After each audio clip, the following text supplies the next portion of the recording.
New Mexicans said goodbye to a one-of-a-kind today. Hello, everyone. I'm Tim Maestas. We have team coverage tonight of today's funeral services for former New Mexico Governor Bruce King.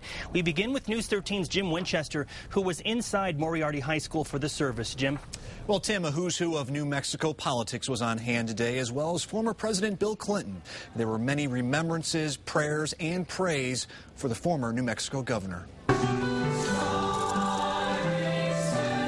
The cowboy governor was given a warm New Mexican farewell at a funeral service he insisted should be simple and religious. King's family pastor, Dr. Russell Lee, led the service. He was a person of vision, a person of integrity, and had a caring heart for people and their well-being.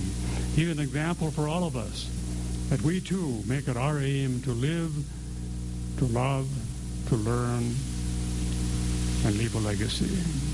Former President Bill Clinton, a 31-year friend of Bruce King's, gave the only other remarks. He described his first introduction to King at a governor's conference in the late 70s. He put his arm around me. The time he got through hugging me, I wanted to check in my back pocket to make sure my billfold was still there. The former president said King had a self-described genetic defect. He was missing the resentment gene.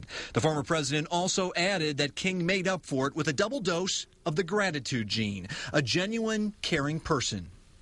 People say his kind of politics was out of fashion. I don't know about that. If he was your friend, it didn't matter if you had one vote or 100 million. He would be there till the last dog died.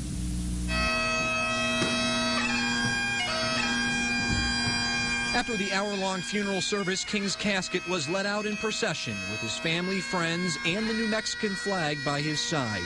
He was buried next to his wife in a rural plot north of Stanley late this morning, next to his beloved wife Alice, who died last year. The end of an era in New Mexico. Now, family members say Bruce King requested no eulogies other than that of his pastor, but they say they happily made an exception when they heard former President Clinton would attend. Tim? Okay, Jim, thank you very much. Hundreds of Bruce King's friends and family members showed up today to say goodbye. News 13's Caitlin McCarthy spoke with some of them. She is live in the Newsplex. Caitlin? And, Tim, whether they remembered his genuine kindness or his work at the Roundhouse, every person I talked to today knew Bruce King personally and wanted to share their memories. He was a great friend of our entire family and gave me my first job in politics out of high school, working in his office with youth development programs. Was someone that was very generous with his time and helping people get into politics and be servants. He appointed me judge when and we served in the Constitutional Convention together. So I owe my whole career to him. The mourners started arriving at Moriarty High School around 8 this morning, 2 hours before the funeral even started. Soon the parking lots were packed, and so was the gym.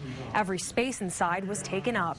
An estimated 2,000 people came to pay their respects. We do mourn his loss, but we're happy that he's with Alice again. So I know they had a great love, so that was encouraging. I worked for Governor King during his last administration, and it's very sad. Of course, we're all saddened to lose him, but he left behind a great legacy here.